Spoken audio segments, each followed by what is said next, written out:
Alhamdulillah, nous y sommes.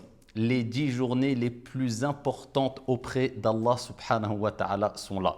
Pour l'année 2025, ces 10 journées-là devraient commencer le mercredi 28 mai, Inch'Allah ta'ala, selon la vision de la lune, donc la veille, le mardi 27. Donc normalement, ça devrait commencer le mercredi 28 mai. Le prophète alayhi salatu wassalam a dit concernant ces 10 journées-là que nous allons vivre bi'idhnillahi tabaraka wa ta'ala, dans le hadith rapporté par At-Tabarani, les journées les plus importantes auprès d'Allah subhanahu wa ta'ala et au cours desquelles les actions sont les plus aimées auprès d'Allah subhanahu wa ta'ala sont les 10 premières journées de Dhul Hijjah. Ces 10 journées-là, il faut augmenter toutes les bonnes actions. Donc tout ce que tu peux faire et tout ce que tu peux dire parmi les paroles et les actions qui sont aimées et agréées par Allah subhanahu wa ta'ala, vas-y, profite au maximum. Et dans le même hadith, le prophète alayhi salatu wassalam nous a donné une indication très profitable. فَأَكْثِرُوا فِيهِنَّ مِنَ التَّكْبِيرِ وَالتَّهْلِيلِ وَالتَّحْمِيدِ. Que devons-nous faire particulièrement pendant ces 10 journées-là, comme faisaient les sahaba et comme a recommandé le prophète alayhi salatu wassalam? Il dit,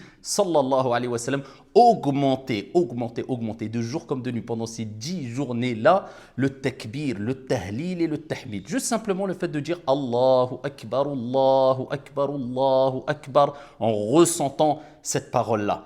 Et pareil, la ilaha illallah, la ilaha illallah. Et pareil, alhamdulillah, alhamdulillah, alhamdulillah. Et de manière générale, augmenter le dhikr, le tasbih, le tahmid, le takbir, les aumônes surérogatoires, les prières surérogatoires, l'entraide, tout ce que tu peux faire et qui te rapproche de ton Seigneur, lecture du Coran, etc. Fais-le et sache que tout ce que tu vas faire, eh bien, sera encore plus aimé auprès d'Allah que si tu les faisais en dehors de ces 10 journées-là. C'est les journées les plus importantes auprès d'Allah. C'est pendant ces journées-là qu'aura lieu le pèlerinage Al-Hajj.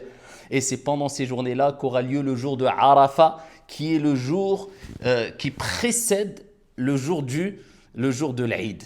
Donc, la veille du jour de l'Aïd, il y a le jour de Arafat et le prophète alayhi salatu wassalam a dit, comme il est relaté dans Sahih Muslim, celui qui jeûne la journée de Arafat, Allah lui pardonnera 2 ans de péché. Les savants ont exclu les grands péchés qui, pour l'expiation des grands péchés, il faut un repentir sincère. Mais tous les péchés, 2 années de péché, Dieu te les pardonne. Donc profitez du jeûne du jour de Arafat. Vivez avec les pèlerins indirectement cet événement extraordinaire à travers les ibadat, les actes d'adoration que vous pouvez faire. Et ne ratez pas ces journées-là. C'est les 10 jours les plus importants auprès d'Allah subhanahu wa ta'ala.